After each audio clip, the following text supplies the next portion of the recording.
ज्ञान प्राप्ति का अवसर सभी को समान रूप से मिलना चाहिए। चंद्रगुप्त को भी उसकी योग्यता के आधार पर शिक्षा देना हमारा कर्तव्य है। कौन जानता है कि यही बालक कल पूरे भारतवर्ष के नेतृत्व करने योग्य बन जाए।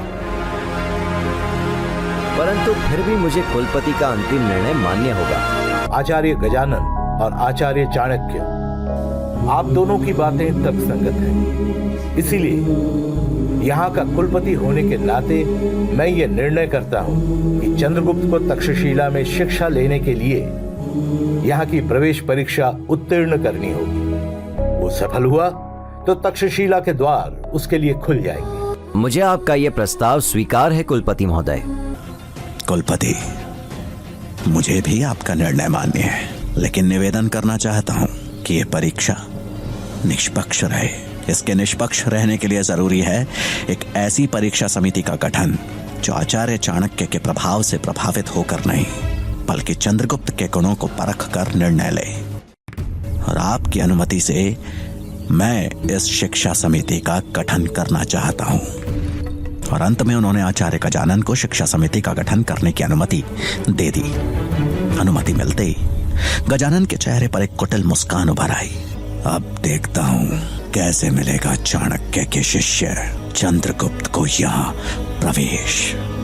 इस परीक्षा में उत्तीर्ण होने के लिए मुझे जो भी करना पड़े मैं करने को तैयार हूँ आचार्य। चंद्रगुप्त, मेरी शिक्षा प्राप्त करने के लिए आवश्यक है कि तुमने आज तक जो भी सीखा है वो भूलना होगा।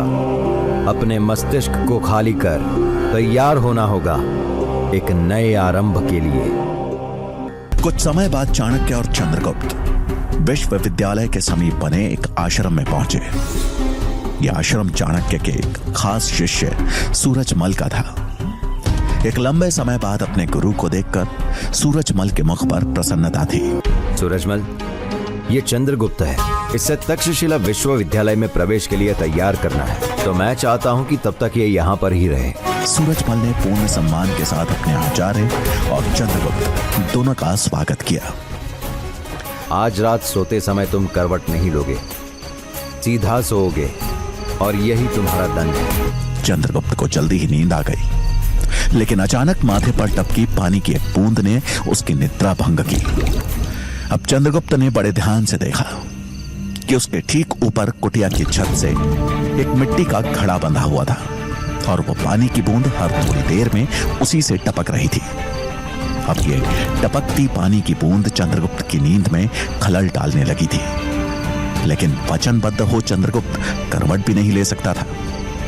उसे आभास हो गया था कि आज रात भर उसकी यही दशा रहने वाली है। सूरज निकलने में अभी समय था कि तभी सूरजमल चंद्रगुप्त के पास आया और उसे अपने साथ चलने को कहा। सूरजमल की बात सुनकर चंद्रगुप्त ने सवाल किया, हम लोग कहाँ जा रहे हैं? आचार्य कहाँ हैं? जल्दी तुम्हें तुम्हारे सारे प्रश्नों के उत्तर मिल जाएंगे। रात भर न सोने और 3 कोस के इस मुश्किल सफर ने चंद्रगुप्त को शारीरिक और मानसिक रूप से शिथिल कर दिया था। वहां पहुंचकर चंद्रगुप्त ने सवाल किया, ये कहाँ लेकर आए हैं आप? मेरे पीछे आओ।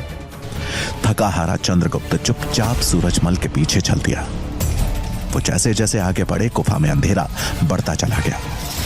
कुछ दूर चल चंद्रगुप्त को आभास हुआ चंद्रगुप्त अब अकेले उस गुफा में इधर उधर देखे जा रहा था कि तभी उसके कानों से एक आवाज टकराई।